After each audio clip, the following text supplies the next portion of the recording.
जय हिंद। जय हिंद मेरे प्यारे दोस्तों। दोस्तों, एक बार आपका फिर से स्वागत है इस दिव्यांश शिवथरे यूट्यूब चैनल पर। और मैं आशा करता हूँ कि आप सब लोग स्वस्थ होंगे, हेल्दी होंगे और घर पर होंगे। ये बहुत ज़रूरी है इस टाइम कि आप लोग घर पर रहें। ठीक है, क्योंकि कंडीशन अभी बहुत ज़्यादा ख़राब हो रही है। ठीक है, और आपको पता है कि हेल्थ सिस्टम जो है हमारा वो भी पूरा तरीके से क्या हो चुका है, कोलैप्स हो चुका है। सर्विसेज मिल नहीं रही हैं। तो जितना हो सकता है अपने आप को बचाइए, घर पर रहिए, पढ़ाई करिए। और दूसरी चीज़ है, जो सबसे बड़ी चीज़ है इस पूरी की पूरी बीमारी में, मुझे लगी है या मैं खुद रिकवर हुआ हूँ इस बीमारी से। और जितना मैंने देखा है कि आपको बहुत ज़्यादा मोटिवेटेड रहना है, बहुत ज़्यादा पॉजिटिव रहना है। और जितना आप दूसरों को कर सकते हो मोटिवेटेड पॉजिटिव, उनको भी आपको पॉजिटिव करते रहना है। अगर आपका कोई जानने वाला पॉजिटिव हो जाता है तो उससे बात करते रहिए, उसको मोटिवेटेड करते रहिए, क्योंकि इस टाइम ये बहुत ज़रूरी चीज़ है। आप किसी की हेल्प नहीं कर सकते तो कोई दिक्कत की बात नहीं है, आप उसे मोटिवेटेड करिए, होप दीजिए, सब सही हो जाएगा। ठीक है। तो जैसा कि आपको पता है कि हमारी जो सीरीज चल रही है प्रीवियस ईयर पेपर की, जिसमें मैं एसएससी में जितनी भी प्रीवियस ईयर पेपर आए उनकी जीएस को कवर कर रहा हूँ। ठीक है, इसमें हम पूरी तरीके से एनालिसिस भी कर रहे हैं और साथ ही साथ क्वेश्चंस को कवर भी कर रहे हैं। बहुत ही इंपॉर्टेंट क्वेश्चन है। अगर आपने वीडियो नहीं देखा है तो पहले वाले वीडियो को जरूर देख लीजिए, जिसमें हमने 22 तारीख वाले पेपर को कवर करा है। और आज हम कवर करने वाले हैं 23 तारीख का। ये पेपर है, शायद मॉर्निंग की शिफ्ट में आया था, उसको आज हम कवर करने वाले हैं। ठीक है, तो इसको हम कवर करते हैं, देखते हैं। दूसरी चीज़ ये है सर, कई लोगों का मैसेज आया था, मेरा कोर्स 20 तारीख से स्टार्ट हो चुका है। मेरा जो सॉरी मेरा जो कोर्स है वो 20 अप्रैल से क्या हो चुका है, स्टार्ट हो चुका है। बहुत ही इंपॉर्टेंट कोर्स है अपकमिंग एग्जामिनेशन जो आपका होने वाला है उसके लिए। इसमें जितनी भी अपडेटेड चीज़ें हैं इसमें मैं करवा रहा हूँ। ठीक है, तो जिन लोगों ने एनरोल नहीं करा है वो मुझे इस नंबर पे, जो आपके नीचे आएगा उस नंबर पे आप मुझे मैसेज करके इसको एनरोल इसमें एनरोल कर सकते हो। ठीक है। अब हम आते हैं पहले क्वेश्चन पे। तो पहला क्वेश्चन बोल रहा है कि ब्लैक पैगोडा के नाम से किस एक को जाना जाता है। Black pagoda, it's a very important मंदिर। ये भारत का बहुत ही इंपॉर्टेंट टेम्पल है, ब्लैक पैगोडा। ठीक है, जिस जो कौन सा टेम्पल है, आपका जो सन टेम्पल है कोणार्क का, उड़ीसा का, ध्यान रखना कौन सा सन टेम्पल, जो कोणार्क उड़ीसा का है। ठीक है, जो सन टेम्पल कोणार्क उड़ीसा का है उसको हम क्या बोलते हैं, ब्लैक पैगोडा बोलते हैं। क्या बोलते हैं, ब्लैक पैगोडा बोलते हैं। जो कोणार्क का क्या है, आपका सूर्य मंदिर है, उसको हम क्या बोलते हैं, ब्लैक पैगोडा बोलते हैं। इसको ब्लैक पैगोडा क्यों बोला जाता है, बिकॉज पहले के टाइम में ऐसा माना जाता था कि, अभी भी ऐसा माना जाता है कि इस टेम्पल के अंदर क्या है, मैग्नेट्स लगी हुई हैं, या इस टेम्पल के अंदर कुछ मैग्नेट्स काम करती हैं, जो क्या करती हैं, जो समुद्र में जो जहाज आती हैं उनको अपनी तरफ खींच के क्या कर सकते, इनको अपनी तरफ खींचता है और डिस्ट्रॉय करता है। मतलब ये मंदिर पहले के टाइम में ऐसा माना जाता था कि ये प्रोटेक्टर के तौर पे काम करता था। ठीक है, जो बाहर से जो लोग आते थे समुद्र के रास्ते से, उनको ये डिस्ट्रॉय कर देता था अपनी ओर खींच कर। तो इसलिए इसको ब्लैक पैगोडा के नाम से क्या था, आपका जाना जाता था। इस चीज को आप याद रखें। इसको बनवाया किसने था, बहुत ही इंपॉर्टेंट है। फिर आपसे पूछा जा सकता है आगे आके कि जो सन टेम्पल है कोणार्क का, इसको बनवाया किसने, तो याद रखना, नरसिंह देव फर्स्ट था। नरसिंह देव फर्स्ट था, गंग वंश का ये रूलर था आपका। उसने इसको क्या करा था, आपका बनवाया था। अबे, गंग वंश का कौन था आपका रूलर था। ठीक है, और नरसिंह देव फर्स्ट, उसने इसको क्या करा था, आपका बनवाया था। तो याद रखना, it's a very important temple, paper में डायरेक्ट आपसे क्वेश्चन पूछा जा सकता है। ठीक है, उसके बाद अगर हम बात करें तो एक और सन टेम्पल है जो काफी फेमस है, मोडेरा। मोडेरा का सन टेम्पल ये भी पेपर में आ सकता है, ये कहाँ है, तो आपको इसको याद रखना है, गुजरात में। कंफ्यूज नहीं होना कि लोग बागों को क्यों कंफ्यूजन होती है, कि लोग बाग एक सन टेम्पल को जानते हैं कि ये पूरी उड़ीसा का जो सन टेम्पल है, कोणार्क कोणार्क का सन टेम्पल है। तो आपको याद रखना है, मोडेरा का जो सन टेम्पल है वो गुजरात में है, जो भीम फर्स्ट सोलंकी राजा हुआ करता था उसने बनवाया था। ठीक है, तो मोडेरा का सन टेम्पल आपका गुजरात में है। कोणार्क का सन टेम्पल कहाँ पर है, आपका पूरी उड़ीसा में है, जिसको हम क्या बोलते हैं, ब्लैक पैगोडा भी बोलते हैं। इसमें कुछ इंपॉर्टेंट मंदिर भी हैं, उनको भी आप नोट कर सकते हो। जैसे वेंकटेश्वर मंदिर क्या है आपकी, तिरुपति में है, वेंकटेश्वर टेम्पल तिरुपति। और आपका Meenakshi temple, it's a very important temple, जो कहाँ पर है, आपका मदुरई में है। ठीक है, तमिलनाडु। क्लियर है। तो इस कुछ इंपॉर्टेंट फैक्ट्स को आप यहाँ पर नोट कर सकते हो। अगला क्वेश्चन बिहू है, कि बिहू किसका एक प्रमुख त्योहार है। बिहू, तो बिहू एक नाच भी है, एक डांस फॉर्म भी है और एक त्योहार भी है, जो असम का है। ध्यान रखना, असम का एक बहुत ही फेमस डांस फॉर्म और त्योहार है। कौन सा आपका व्यू, तो इस चीज आप याद रखना, असम में होता है आपका ये। ठीक है, सिंपल है क्वेश्चन। अगला क्वेश्चन पूछा है कि आईपीसी की कौन सी सेक्शन, मतलब बिल्कुल ही पागल हो चुकी है एसएससी, लोगों से कॉन्स्टिट्यूशन याद नहीं हो रहा है और ये आईपीसी पूछ रहा है। तो जो लोग लॉ के स्टूडेंट हैं वो भी इस क्वेश्चन को सही नहीं कर पाएंगे, आईपीसी के सेक्शंस पूछ रहे हैं, आप वो सही कर सकते हैं, हमारे मतलब का क्वेश्चन नहीं है। इस टाइप के क्वेश्चन पेपर में छोड़ने के लिए आते हैं, हेड बेटर आप इनको छोड़ दीजिए। और करना है तो बिल्कुल आप नेट पर सर्च करके पूरी आईपीसी पढ़ सकते हो, सीआरपीसी भी बिल्कुल पढ़ सकते हो। ठीक है, हमारे Indian penal code, criminal procedure सब पढ़ सकते हो आप। मेरे हिसाब से ना मुझे ऐसे क्वेश्चन आते हैं, ना मैं लोगों को सजेस्ट करता हूँ कि आप ऐसे क्वेश्चन पे अपना टाइम वेस्ट करिए, कि ऐसे क्वेश्चन पेपर में नहीं आएंगे, आएंगे भी तो कोई मतलब का नहीं है, कॉस्ट बेनिफिट बहुत कम है ऐसे क्वेश्चन को सॉल्व करने का। तो मेरे हिसाब से ऐसे क्वेश्चंस को आप स्किप कर दें तो ज़्यादा बेटर है। अगला क्वेश्चन है कि बताइए एशियन गेम्स का मैस्कट कौन सा था। जैसा कि मैंने आपको बताया सर कि एसएससी में जब पेपर होते हैं ऑनलाइन तो काफ़ी क्वेश्चन इधर उधर होते हैं, मतलब आपको एक आइडिया लग जाता है क्वेश्चन पेपर का लेवल क्या है, पेपर के टॉपिक्स कौन से हैं। तभी मैं बोलता हूँ कि यार आपको जो भी क्वेश्चन, जैसे अगर आपका फर्स्ट डे पेपर है तो कोई बात ही नहीं, सेकंड डे अगर आपका पेपर है तो आपको एक आइडिया लग जाएगा कि पेपर में क्वेश्चन कहाँ से आ रहे हैं, किस टाइप का करंट अफेयर्स आ रहा है, किस टाइप का स्टेटिक आ रहा है। जैसे हमने पहले वाले पेपर में डिस्कस करा था, वहां से एशियन गेम्स से क्वेश्चन आया था कि एशियन गेम्स का मैस्कट जो था वो कब आया था। पिछले वाले पेपर को अगर आपने देखा होगा तो आपको पता होगा, उसमें एक क्वेश्चन था कि एशियन गेम्स का मैस्कट कब से स्टार्ट हुआ था। मैस्कट मतलब था सुमंकर। ठीक है, कब से स्टार्ट हुआ था ये आपने डिस्कस करा था। और अभी वाले पेपर में क्वेश्चन आया कि एशियन गेम्स का पहला, मतलब जो पहले एशियन गेम्स हुए थे, पहला आपके जो एशियन गेम्स हुए थे उनका मैस्कट क्या था, शुभंकर क्या था। तो मतलब दोनों क्वेश्चन आए हैं पेपर में, ध्यान रखना दो पेपर हैं, दोनों क्वेश्चन आए रिलेटेड हैं एक दूसरे से। तो मैं एक चीज के बारे में हमेशा बोलता हूँ, आपको वॉचफुल रहना है जब भी आपके पेपर हो।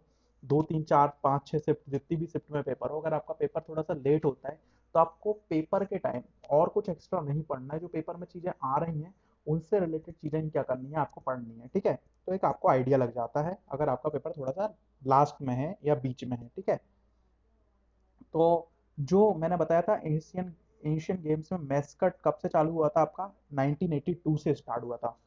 जो शुभंकर की परंपरा थी वो कब से चालू हुई थी, एशियन गेम्स में 1982 से। और पहला जो पहला जो क्या बोलते हैं मैस्कट था वो था अप्पू। अप्पू आपको पता होगा। तो अप्पू जो था वो क्या था आपका, अप्पू घर आपने सुना होगा, छोटे में अप्पू घर जाते, तो अप्पू जो था वो एशियन गेम्स का पहला मस्कट था, जो कब से चालू हुआ 1982 से। आपको पता होना चाहिए एशियन गेम्स की स्टार्टिंग 1951 से न्यू दिल्ली से हुई थी। मतलब पहले एशियन गेम्स कहाँ से हुए आपके, न्यू दिल्ली से 1951 से। काफी इंपॉर्टेंट गेम्स हैं, मतलब एशिया के सबसे बड़े गेम्स के रूप में जाने जाते हैं, एशिया का ओलंपिक भी इनको बोला जाता है।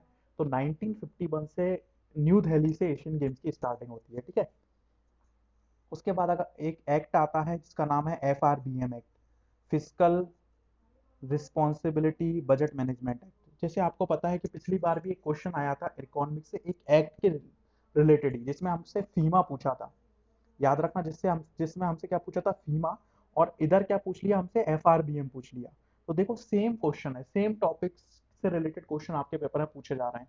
तो आपको पेपर जब भी होते हैं तब को ये चीज आपको याद रखनी है। तो हमने फीमा पढ़ा था पिछले वाले पेपर में, इस वाले में जो क्वेश्चन पूछा है वो पूछा है आपका FRBM एक्ट के द्वारा। तो सर जो FRBM एक्ट था वो आया आपका 2003 में। FRBM physical responsibility and budget management act, इससे की एक फुल फॉर्म भी आपसे आगे वाले पेपर में आपके कभी भी पूछी जा सकती है। तो आपको फुल फॉर्म भी याद रखनी है, physical responsibility and budget management act. और ये आया कब, 2003 में। इसके तहत दुनिया भर की चीजें हुई गवर्नमेंट के साथ, मतलब गवर्नमेंट जो फालतू का खर्चा करती थी उस पर रोक लगाई गई, उस पर थोड़ा सा वॉचफुल रखा गया कि यार इन सब चीज़ों को क्या करना है, आपको कम करना है। इसके तहत एक एक्ट जारी करा गया जिसका नाम क्या था, FRBM act, physical responsibility budget management act. कब आया, 2003 में आया। ठीक है, समझ गए आपको। अगला क्वेश्चन है, अगला क्वेश्चन करंट से रिलेटेड है, we can not attempt it क्योंकि अब नहीं आएगा, करंट अफेयर्स है, पुरानी करंट अफेयर्स है। और आपको पता ही है, जैसे कि मैं हमेशा बोलता हूँ, Oscars awards are very important awards. जब भी आप करो तो कुछ इंपॉर्टेंट देखो, क्या होता है ना, करंट अफेयर्स भी हम कौन सी पढ़ते हैं, गली कूचों की करंट अफेयर्स। मैंने हमेशा से बोला है कि भैया करंट अफेयर्स भी पेपर में इंपॉर्टेंट आती है।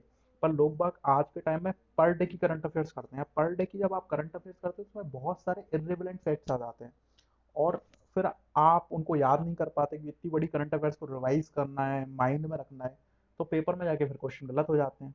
और पेपर में क्या पूछा जाता है, इंपॉर्टेंट चीजें पूछी जाती हैं पेपर में। ठीक है, जैसे ऑस्कर अवार्ड्स पूछ लिया आपसे, ग्रेमी अवार्ड पूछ लिया आपसे, अवार्ड, अपॉइंटमेंट, यहाँ से एसएससी बहुत सारे क्वेश्चन देता है। तो जब भी आप करंट अफेयर्स पढ़ो तो इन सब चीज़ों पे फोकस करो। और अवार्ड्स में भी कुछ इंपॉर्टेंट बड़े बड़े अवार्ड होते हैं, उन पे बहुत ज़्यादा फोकस करो।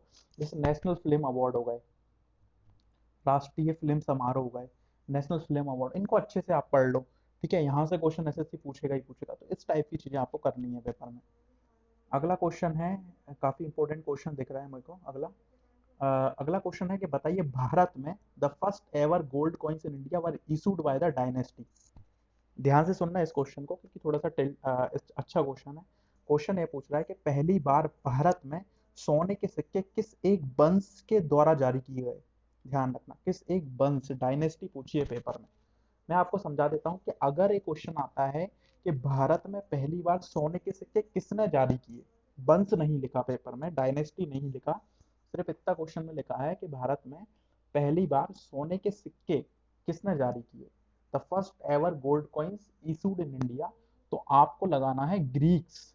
ध्यान रखना, ग्रीक, जो आपके ग्रीक लोग थे, यूनानी लोग थे, कौन थे, यूनानी और ग्रीक लोग थे, उन्होंने भारत में पहली बार सोने के सिक्के जारी करे। समझ रहे हो, जो ग्रीक लोग थे, जो ग्रीक लोग थे, उन्होंने भारत में सबसे पहले सोने के सिक्के जारी करे। याद रखना, अगर सिंपल क्वेश्चन ये आता है पेपर में, the first ever gold coins are issued by, मतलब पहली बार भारत में सोने के सिक्के किसने जारी करे, तो आपको यूनानी लगाना है, ग्रीक्स लगाना है, ग्रीक लोगों ने, यूनानी लोगों ने भारत में पहली बार सोने के सिक्के जारी करे। पर पेपर में क्वेश्चन ये आता है कि बताइए डायनेस्टी, कौन सा वंश था जिसने भारत में सोने के सिक्के जारी करे, तो याद रखना डेट इज कुषाण। कौन थे आपके, कुषाण थे। इसका एक बहुत फेमस राजा हुआ है आपका कनिष्क। ठीक है, आप लोगों को पता होगा। तो कुषाण ऐसे थे जिन्होंने पहली बार, कुषाण वंश ऐसा था जिसने पहली बार भारत में सोने के सिक्के जारी करे, और सबसे ज्यादा सोने के सिक्के जारी करने वाला भी यही वंश था। अगर पेपर में आता है कि बताइए ऐसा कौन सा वंश था भारत में जिसने सबसे ज्यादा सोने के सिक्के जारी करे, whom who क्या बोलते हैं यार, विच dynasty issued most number of gold coins in ancient history, इस टाइप का अगर क्वेश्चन आता है पेपर में, तो आपको क्या लगाना है, कुषाण लगाना है। कुषाण थे, डायनेस्टी भी कुषाण होगी, और सबसे ज्यादा सोने के सिक्के जारी करने वाले भी कौन थे आपके, कुषाण थे। ठीक है, तो अब इसको नोट कर लेना, काफी इंपॉर्टेंट है।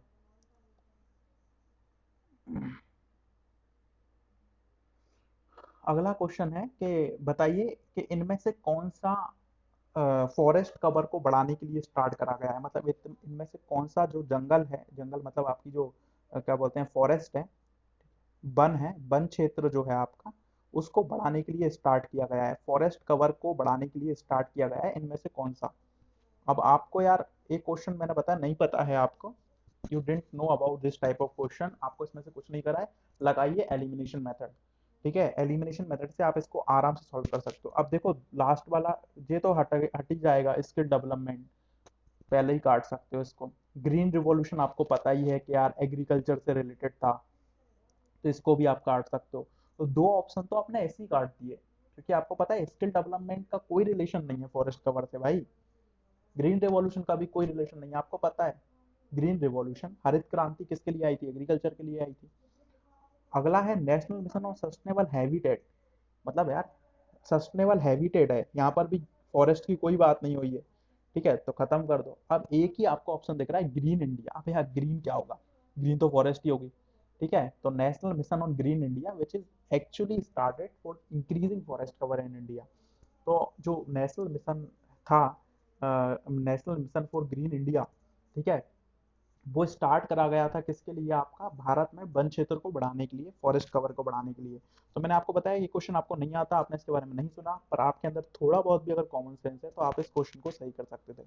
फिर कई लोग बोलेंगे यार एक क्वेश्चन से क्या होगा, एक नंबर से क्या होगा, तो मैंने आपको बताया कि एक दो नंबर कितने मायने रखते हैं, वो आपको फाइनल मेरिट में पता लगेगा। अभी फर्स्ट स्टेज में कोई को फर्क नहीं पड़ता एक दो नंबर से, बट फाइनल स्टेज जब आती है ना सर, फाइनल मेरिट जब एसएससी की बनती है तो लोग पॉइंट से बाहर होते हैं, पॉइंट से 0.0 से बाहर होगा कोई। तो एक नंबर बहुत बड़े नंबर है, ठीक है, याद रखिए इस चीज को। अगला क्वेश्चन है, अगला क्वेश्चन भी सेम है, देखो बहुत सिंपल से क्वेश्चंस आ रहे हैं कि अगर आपको नहीं भी पता है तो भी आप एलिमिनेशन मेथड लगा के चीज़ों को सॉल्व कर सकते हो। अगला क्वेश्चन है कि बताइए एवीज, एवीज आप जानते हो ना, पक्षी होते हैं, ठीक है, Abies of the animal kingdom, मतलब जो आपकी एनिमल किंगडम है, हमारी जो एनिमल किंगडम है, जो हमारा जंतु समूह है, उसमें जो पक्षी हैं उनके बारे में गलत कथन बताना है हमको, इनकरेक्ट स्टेटमेंट इसमें से ढूंढना है, ठीक है। देखो दो तीन चीजें हैं, कई सारे लोगों की कंप्लेन थी सर हिंदी में नहीं है। मैं आपको एक चीज बता दूं, ऐसी कोई भी कंपाइलेशन मेरे पास नहीं है जो हिंदी इंग्लिश दोनों में हो। अगर आपके पास हो तो आप बिल्कुल मुझे सेंड कर दीजिए, ठीक है। मेरा नंबर आपको पता ही है, तो मेरे नंबर पे आप बिल्कुल सेंड कर दीजिए अगर आपके पास ऐसा कंपाइलेशन है जो हिंदी इंग्लिश में हो। मेरे पास या तो हिंदी में कंपाइलेशन है या इंग्लिश में कंपाइलेशन। मैं हिंदी में बनाऊंगा तो इंग्लिश वाले बिल्कुल मतलब मेरे ऊपर चढ़ जाएंगे, मैं इंग्लिश में बना रहा हूँ तो हिंदी वाले। तो सर आपको ये ध्यान देखना है, क्वेश्चन है, मैं क्वेश्चन पढ़ता हूँ और इसकी हिंदी भी बोलता हूँ। ऐसा नहीं है मैं सिर्फ सब क्वेश्चन को इंग्लिश में ही बता रहा हूँ, आपको समझ में नहीं आ रहा। तो आपको थोड़ा बहुत खुद भी मेहनत करनी है। ऐसा नहीं है आपको बिल्कुल स्पून फीडेड नहीं बनना कि कोई भी आपको आएगा और बिल्कुल दुलार दुलार के खिलाएगा। थोड़ी बहुत मेहनत आपको भी करनी है, अगर आपको सिलेक्शन लेना है तो आपको थोड़ी बहुत मेहनत करनी पड़ेगी, ठीक है। तो इंग्लिश में ज़्यादा चीज़ें इंपॉर्टेंट होती हैं, ज़्यादा चीज़ें समझ में आती हैं, तो मैं इंग्लिश में लेके आ रहा हूँ, ठीक है। मैं हिंदी हर क्वेश्चन की बोल रहा हूँ, आपको समझ में आएगा, ठीक है। नहीं आता तो आप मुझसे पूछ सकते हो कोई भी चीज़ को, ठीक है। तो क्वेश्चन है, पूछ रहा है कि पक्षी जो जंतु समूह है वो पक्षी होते हैं, उनके बारे में गलत चीज हमको बतानी है। क्वेश्चन है which of the following is incorrect for the class और Aves of animal kingdom, incorrect कौन सा है। अब देखो ये क्वेश्चन को भी आप किससे सॉल्व कर सकते थे, एलिमिनेशन मेथड से, ठीक है।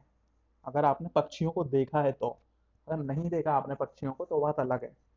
कई सारे ऐसे लोग हैं सर हमने पक्षियों को ही नहीं देखा है, ठीक है, तो उनकी बात अलग है, ठीक है। बिरले लोगों की बात नहीं कर रहा हूँ, जनरल लोगों की मैं बात कर रहा हूँ, जनरल लोगों ने देखा होगा पक्षियों को। तो पहला क्वेश्चन पूछ रहा है कि ये अंडे देते हैं, देते ही है ना यार अंडे, पक्षी अंडे देते हैं ना, कई लोगों को इस पर भी डाउट होगा। कई लोग सोचेंगे यार पक्षी अंडे देते हैं कि नहीं देते, बच्चे तो नहीं देते कहीं, ठीक है। तो एग्स देते हैं, इसमें कंफर्म है बिल्कुल अपन कि पक्षी अंडे देते हैं। तो पहला वाला तो कट गया, ये आंसर क्योंकि इनकरेक्ट पूछा है हमसे, गलत पूछा है, तो ये तो सही है। दूसरा वाला क्वेश्चन ये पूछ रहा है कि इनके दो चैम्बर होते हैं हार्ट में, इनके हृदय में कितने चैम्बर होते हैं, दो। चलो ये चीज अपन को नहीं पता है। तीसरे वाले पे आते हैं, तीसरा वाला पूछ रहा है there four limbs are modified into wings. Question पूछ रहा है जिनके जो आगे वाले पैर होते हैं, जो सॉरी हाथ पैर फोर लिम्स होते हैं, आगे वाले जो पैर होते हैं वो विंग्स में कन्वर्ट हो जाते हैं। अब आपने पक्षी देखे होंगे तो आपको पता होगा इनके दो ही पैर होते हैं, चार नहीं होते ना, क्योंकि आगे वाले किस में कन्वर्ट हो जाते हैं, विंग्स में। जनरली जनरल चीज थी, आपको पता होना चाहिए अगर आपने पक्षियां देखें तो। थर्ड वाला था कि इनकी जो बॉडी होती है वो फीदर से कवर होती है, फीदर मतलब होते हैं पंख। अब आपको पता है ना पंख होते हैं कि नहीं होते हैं यार, पक्षियों के ऊपर पंख लगे रहते हैं, ठीक है। तो विंग्स रहते हैं, तो इनकी बॉडी होती है वो किससे कवर होती है, पंख, पंख जो होते हैं ना इनसे कवर होती है। तो तीन ऑप्शन सही है। गलत कौन सा है इसमें, इनका, इनके अंदर क्या नहीं होता, आपका हार्ट दो चैम्बर का नहीं होता, ठीक है। तो ये गलत है, क्लियर है। अगला क्वेश्चन है कि article 59 of Indian constitution deals with, जैसे कि मैंने आपको बताया polity it's a very important subject for your examination, बहुत ही इंपॉर्टेंट सब्जेक्ट है आपके एग्जामिनेशन के लिए, क्वेश्चन आते ही आते हैं पॉलिटी से, ठीक है। तो क्वेश्चन है कि आर्टिकल 59, 59 आर्टिकल जो है वो किससे संबंधित है। तो 59 आर्टिकल आपको पता है लगभग, अगर हम बात करें तो 52 से लेके 78 आर्टिकल तक, या 52 से लेके 61 आर्टिकल्स तक स्पेसिफिकली जो आर्टिकल्स हैं वो सब के सब राष्ट्रपति से संबंधित है, भारत के प्रेसिडेंट से संबंधित है। और 59 आर्टिकल में है, 59 आर्टिकल में है कंडीशंस, कंडीशन मतलब शर्तें, क्या हैं, शर्तें हैं किसकी, राष्ट्रपति के लिए, मतलब शर्तें दी गई हैं राष्ट्रपति के लिए। जैसे यार प्रेसिडेंट कहीं और नहीं रह सकता, मतलब यार प्रेसिडेंट बोले नहीं मैं तो केरला में जाके रहूंगा, कोई बोले नहीं मैं तो लद्दाख में जाके रहूंगा, ऐसा नहीं हो सकता। कि भाई अगर आप प्रेसिडेंट बनते हो भारत के तो आपके लिए प्रेसिडेंट हाउस, प्रेसिडेंट है, हाउस है पूरा का पूरा, राष्ट्रपति भवन है, उसमें ही आपको जाकर रहना पड़ेगा, एक कंडीशन है, ठीक है। भारत का नागरिक आपको होना पड़ेगा, एक कंडीशन है। तो ऐसी कंडीशन कहाँ पर दी गई है, आर्टिकल 59 में दी गई है, ठीक है। 58 में क्या है, तो क्वालिफिकेशन। 58 में क्या दी गई है, क्वालिफिकेशन। यार भारत का राष्ट्रपति कौन हो सकता है, who is the president of India, ठीक है। तो इसमें क्वालिफिकेशन दी गई है, अगर आप 35 साल से ऊपर के हो, if you are above the age of 35 years, अगर आप 35 साल से ज़्यादा उम्र के हो तो आप बिल्कुल क्या कर सकते हो, राष्ट्रपति के लिए एलिजिबल हो, आप राष्ट्रपति का चुनाव लड़ सकते हो, ठीक है, और राष्ट्रपति बन भी सकते हो। तो अगर आप 35 साल से ऊपर के हो जाओ तो लड़ लेना, कोई दिक्कत नहीं, भारत के राष्ट्रपति आप बन जाओगे, ठीक है। अब थर्ड वाले में क्या पूछा है, प्रोसीजर फॉर इम्पीचमेंट, तो आपको पता है 61 में है इम्पीचमेंट का जो प्रोसीजर है, इम्पीचमेंट का जो प्रोसीजर है वो कौन से आर्टिकल में दिया हुआ है, 61 में है। मतलब जहां पर हम क्या कर सकते हैं, प्रेसिडेंट को हटा सकते हैं, ठीक है। तो कौन से आर्टिकल में, 61 में। टर्म कौन से में, तो 56 में। टर्म जो है, हाँ 56 में क्या है, आपकी टर्म है इसकी, किसकी, आपकी प्रेसिडेंट के ऑफिस की, कितना होता है, 5 साल होता है। मतलब राष्ट्रपति कितने क्या बोलते हैं साल के लिए राष्ट्रपति बनता है, तो वो 5 साल के लिए बनता है, ठीक है। तो ये इंपॉर्टेंट आर्टिकल है, वहाँ पे इसको एक बार नोट कर लेना। अगला क्वेश्चन है कि बताइए, name the social reformer who was regarded the foundation of lower modern nursing. Nursing से रिलेटेड कौन है भाई, नर्सिंग से रिलेटेड कौन है, नर्सिंग। अब नर्सिंग से रिलेटेड कौन है भाई, तो नर्सिंग से रिलेटेड कौन है, फ्लोरेंस नाइटिंगेल। आपको पता होगा लेडी विद द लैंप इसको बोलते हैं, फ्लोरेंस नाइटिंगेल को हम क्या बोलते हैं, lady with the lamp. Lady with the lamp इसको क्यों बोलते हैं, क्योंकि सर जब वॉर चल रहा था ब्रिटेन में, यूरोप में जब वॉर चल रहा था, तो इसने ये रात को अपने लैंप लेकर जाती थी, और जो घायल सैनिक होते थे उनकी खूब सेवा करती थी। तो इसको हम फ्लोरेंस नाइटिंगेल को हम क्या बोलते हैं, लेडी विद द लैम्प। इसने नर्सिंग, नर्सिंग जो मॉडर्न नर्सिंग है उसका फादर, इसका उसकी उसकी एक पूरी की पूरी फाउंडेशन इसने रखी थी, जिसने आपकी फ्लोरेंस नाइटिंगेल ने। इसको हम लेडी विद द लैम्प बोलते हैं, इसको आप साइड से लिख लेना, इंपॉर्टेंट है, कभी भी आपसे पेपर में पूछा सकता है, ठीक है। 12 मई, आपको ये भी याद रखना है, 12 मई को हम कौन सा डे बनाते हैं, नर्सिंग डे। ये भी आपसे पूछा जा सकता है, 12 मई को हम कौन सा डे बनाते हैं, नर्सिंग डे बनाते हैं, नर्सिंग डे। और नर्सिंग के लिए कौन जाना जाता है, फ्लोरेंस नाइटिंगेल जानी जाती है, जिसको हम क्या बोलते हैं, लेडी विद द लैम्प, ठीक है। समझ में आ गया। अगला क्वेश्चन है कि बताइए, विच of the following is a dance form. इनमें से कौन सा एक डांस फॉर्म है, ध्यान रखना, डांस, डांस पूछा है। तो डांस क्या है, तो ये लोटिया पखीड़ा, इट्स नॉट द डांस, ये डांस नहीं है आपके। तो सतारिया जो है एक असम का फेमस डांस है। अब यहाँ पर क्या होता है ना सर, एक रीजन स्पेसिफिक लोगों को फायदा मिल जाता है, असम के जो लोग होंगे उन्हें फायदा मिल जाएगा। अब देखो यार, ज्यादातर लोग असम के नहीं होते, ज्यादातर लोग कहाँ के होते हैं पेपर में, उत्तर प्रदेश मध्य प्रदेश। अब उत्तर प्रदेश मध्य प्रदेश में डांस ही नहीं होते, डांस होते हैं नागिन वागिन डांस वांस होते हैं यहाँ तो ठीक है, कोई यहाँ के क्वेश्चंस नहीं पूछता है। क्वेश्चन जो पूछे जाते हैं मेनली कहाँ के पूछे जाते हैं, नॉर्थ ईस्ट से रिलेटेड कहीं है। तो असम का ये फेमस डांस है, आप बिल्कुल इसको लिख लीजिए, पेपर में डायरेक्ट ऐसा भी पूछा सकता है, बताइए सतारिया जो है वो कहाँ का डांस है। तो सतारिया है वो असम का क्या है, एक बहुत ही फेमस डांस है, ठीक है। तो इसको आप बिल्कुल नोट कर लें। और पांडवानी, पांडवानी क्या है, नाट्य है, ड्रामा है, ठीक है। कहाँ का, छत्तीसगढ़ का, छत्तीसगढ़ का क्या है आपका, ड्रामा है, मेनली नाट्य फॉर्म, नाट्य है, ड्रामा है, पांडवानी छत्तीसगढ़ का, ये भी आपसे पूछा सकता है, इसको भी आप लिख लें, ठीक है।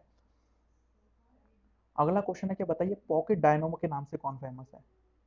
पॉकेट डायनामो के नाम से कौन फेमस है, तो दो लोग हमारे यहाँ पॉकेट डायनामो बोले जाते हैं। एक तो आपका के डी जादव है, it's a very important, direct भी आपसे पूछा सकता है, के डी जादव हैं कौन।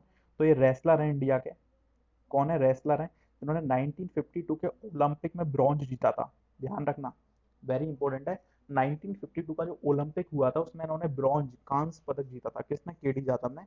और रेसलर हैं, ठीक है, लड़ते हैं, कुश्ती करते हैं ये लोग। इनको हम क्या बोलते हैं पॉकेट डायनेमो बोलते हैं, क्या बोलते हैं, पॉकेट डायनेमो, ठीक है।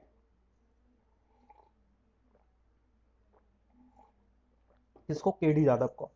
और दूसरा पॉकेट डायनेमो किसको बुलाया जाता है, लिएंडर पेस को, जो टेनिस के खिलाड़ी हैं, आपको पता होगा, इनको पॉकेट डायनेमो बोला जाता है। दो लोग हैं, इनको पॉकेट डायनेमो बोला जाता है, पेपर में अगर लिएंडर पेस का भी आए तो वो भी सही है।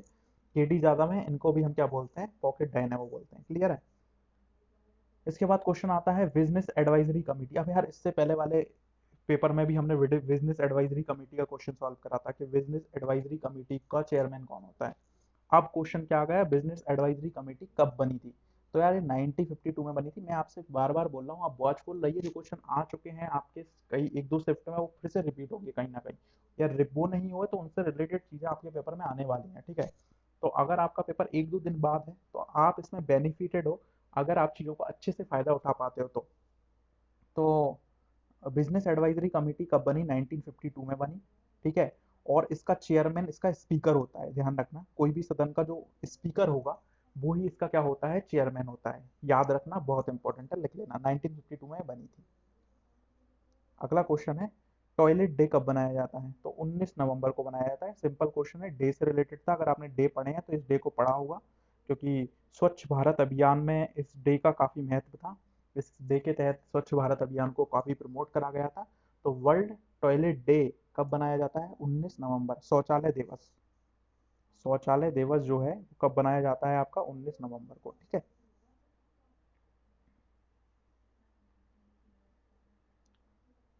हाँ हाँ, अगला क्वेश्चन डायरेक्ट है, इसको साइड से लिख लेना कभी। फीमेल टाइगर और मेल लॉयन, मतलब अगर फीमेल टाइगर है, टाइगर और लॉयन का अगर रिलेशनशिप बन गया तो जो बच्चा पैदा होगा वो क्या होगा, लाइगर होगा, ठीक है। क्या होगा, लाइगर। अब लाइगर इसलिए होगा ना, टाइगर का जी आर ले लो, लॉयन का एल ले लो, ठीक है। तो इट्स लिख लेना इसको सामने से, ठीक ठाक क्वेश्चन है।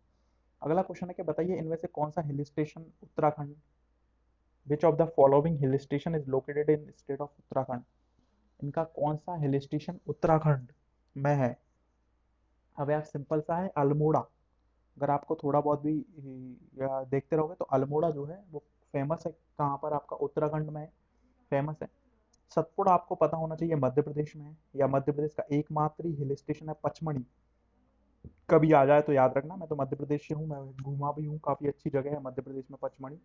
तो पचमढ़ी जो है वो एकमात्र मध्य प्रदेश का हिल स्टेशन है जो सतपुड़ा में है। कहाँ पर है, सतपुड़ा में। गुलमर्ग, गुलमर्ग कश्मीर में है, आपको पता होगा। गुलमर्ग कहाँ पर है, कश्मीर में। और अल्मोड़ा कहाँ पर है आपका, उत्तराखंड में, ठीक है। अगला क्वेश्चन है, not very important question, but आप एक बार देख लेना साइट्स कौन कौन सी हैं, इनसे क्वेश्चन पूछा जा सकता है, क्योंकि ये भी करंट का क्वेश्चन है। तो वो बोला था यूनियन बजट में था, क्वेश्चन था। तो यूनियन बजट में 5 पुरातात्विक साइट्स डेवलप करी गई हैं, या उनको म्यूजियम के तौर पर डेवलप करा जाएगा 5 साइट्स को।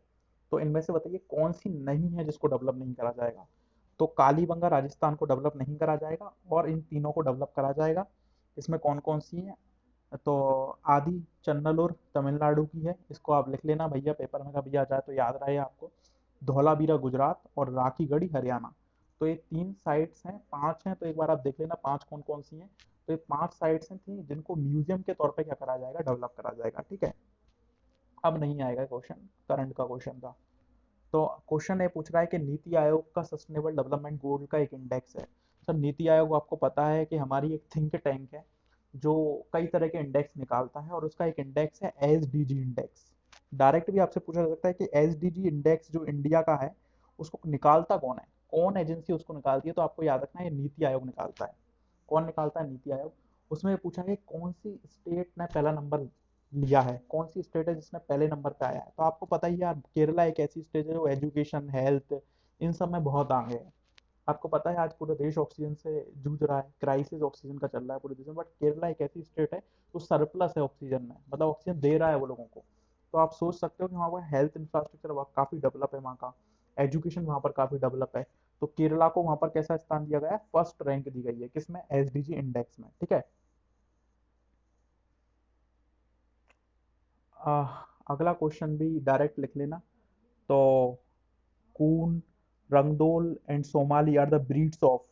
तो ये किसकी ब्रीड्स हैं, केट्स की ब्रीड्स हैं। मुझे ऐसे क्वेश्चन ना सॉल्व करना अच्छा लगते हैं, ठीक है ना, करवाने अच्छे लगते हैं, ऐसे क्वेश्चन छोड़ने के लिए आते हैं, ठीक है। किसी को पता है तो वो बिल्कुल सॉल्व कर सकता है। तो आप एक इसको लिख सकते हो कि ये किसकी ब्रीड्स हैं, कैट्स की हैं। डॉग्स की देखो क्या होता है ना, डॉग्स मॉग्स को आप इसलिए काट सकते हो, कुत्ते वुत्ते हम पालते हैं तो हमको पता ही होता है कौन कौन सी ब्रीड्स हैं, दो तीन। अब जो कौन है, सोमाली, रंगडोल को कौन, तो ये कैट्स की ब्रीड्स हैं, ठीक है। अगला क्वेश्चन है आपका, फाइनेंस कमीशन किस एक आर्टिकल के तहत क्या करा जाता है, आपका गठित करा जाता है। बहुत ही बढ़िया क्वेश्चन है, आर्टिकल से फिर क्वेश्चन आया है देखो। तो फाइनेंस कमीशन अगर मैं बात करूं तो फाइनेंस कमीशन जो है सर, वो आर्टिकल 2080 के तहत गठित करा जाता है। और गठित कौन करता है, प्रेसिडेंट। दो क्वेश्चन यहीं से बनते हैं। पहला क्वेश्चन ये आएगा कि फाइनेंस कमीशन फॉर्म कौन करता है, कॉन्स्टिट्यूटेड बाय, किसके द्वारा फॉर्म किया जाता है, किसके द्वारा गठित किया जाता है। तो भारत के राष्ट्रपति के द्वारा किया जाता है, प्रेसिडेंट ऑफ इंडिया के द्वारा। दूसरा क्वेश्चन है कौन सा आर्टिकल है इसके तहत, तो कौन सा आर्टिकल है, 280 आर्टिकल। कौन सा आर्टिकल है, 280 आर्टिकल। इससे पहले भी फाइनेंस कमीशन से क्वेश्चन आया, तो ध्यान रखना यहाँ पर पहला फाइनेंस कमीशन पूछा था कि भारत का पहला फाइनेंस कमीशन कब था, कब बना था, किसकी अध्यक्षता में बना था, वहां से एक पहला क्वेश्चन पूछा था पहले वाले पेपर में। ठीक है, अभी फाइनेंस कमीशन कौन सा चल रहा है, तो 15th फाइनेंस कमीशन चल रहा है। इसके अध्यक्ष कौन है, एन के सिंह है, याद रखना 15th फाइनेंस कमीशन चल रहा है और इसके अध्यक्ष कौन है अभी, एन के सिंह है। ठीक है, नेक्स्ट क्वेश्चन पे आता हूँ। तो नेक्स्ट क्वेश्चन पूछा है आईपीएल के पहले चेयरमैन कौन थे। अब यार आईपीएल अगर आप देख रहे हो तो आपको पता होगा, आईपीएल के आप फैन हैं, तो पहले चेयरमैन आपको पता होगा कि आईपीएल के पहले चेयरमैन कौन है। तो पहला चेयरमैन कौन था आईपीएल का, ललित मोदी था। इसने आईपीएल को ऑर्गेनाइज करवाया था 2008 में पहली बार। ठीक है, तो पहले चेयरमैन कौन थे आपके, ललित मोदी थे। ठीक है, और अभी के जो चेयरमैन है वो है राजीव शुक्ला, या आप एक बार चेक कर लेना। जहाँ तक मेरे को पता है अभी के जो चेयरमैन कौन है, राजीव शुक्ला है, सौरभ गांगुली नहीं है। कई सारे लोग सौरभ गांगुली को टिक कराएंगे, ये बीसीसीआई के चेयरमैन है। ठीक है, आईपीएल के चेयरमैन शायद राजीव शुक्ला है, एक बार आप इसको एक बार जरूर चेक कर लें। ठीक है, क्वेश्चन अगला बहुत बढ़िया क्वेश्चन है। क्वेश्चन ये पूछ रहा है कि बताइए इसमें से कौन सा बुद्धिस्ट स्तूप का भाग नहीं है। तो बुद्धिस्ट स्तूप आपने देखा होगा, स्तूप, बुद्धिस्ट स्तूपा, स्तूपा का मतलब है मरने के बाद जो चीज बनती है उसको हम बुद्धिस्ट में क्या बोलते हैं, स्तूपा। सब जगह अलग अलग है, कब्र मुस्लिम्स में बोलते हैं। ठीक है, और जो बुद्धिस्ट में इसको क्या बोलते हैं, स्तूपा बोलते हैं। बुद्धिस्ट में इस चीज को क्या बोला जाता है, बुद्ध स्तूपा। इसके कई सारे भाग हैं, मैं आपको थोड़ा बहुत बता देता हूँ। जैसे अगर ए स्तूप है तो ये गोला सा बनता है। ठीक है, इसको हम क्या बोलते हैं, अंडा। अंडा जैसा है ना, तो इसको हम अंडा बोलते हैं। इसके ऊपर क्या लगा होता है, इसके ऊपर एक छत्र टाइप का लगा होता है, इस टाइप का, इसको हम क्या बोलते हैं, हर्निका बोलते हैं। क्या बोलते हैं, हर्निका। और ये डंडा जो होता है इसको हम यस्ती बोलते हैं। क्या बोलते हैं, यस्ती। तो जो गोपुरम है, which is it is not the part of stupa. जो गोपुरम है एक स्तूप का पार्ट नहीं है, एक मंदिर का पार्ट है गोपुरम। आपको पता होगा मंदिर, गोपुरम, मंदिर होते हैं बड़े बड़े, बड़े बड़े मंदिरों में, छोटे मंदिर नहीं, मंदिरों का जो एंट्रेंस होता है, बड़े बड़े मंदिरों का जो एंट्रेंस होता है उसको हम क्या बोलते हैं, गोपुरम बोलते हैं। क्या बोलते हैं, गोपुरम।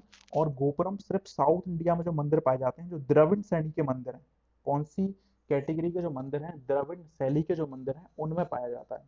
नॉर्थ इंडिया में गोपुरम नहीं पाया जाता। साउथ इंडिया के जो मंदिर हैं, द्रविड़ शैली में जो मंदिर बने हैं, उनमें गोपुरम क्या है आपका, पाया जाता है साउथ इंडिया में, नॉर्थ इंडिया में नहीं पाया जाता। ठीक है। ठीक है, तो नेक्स्ट जो इसका पार्ट है वो हम बाद में डिस्कस करेंगे। तब तक के लिए आप फिट रहिए, हेल्थी रहिए और सेफ रहिए। Thank you so much.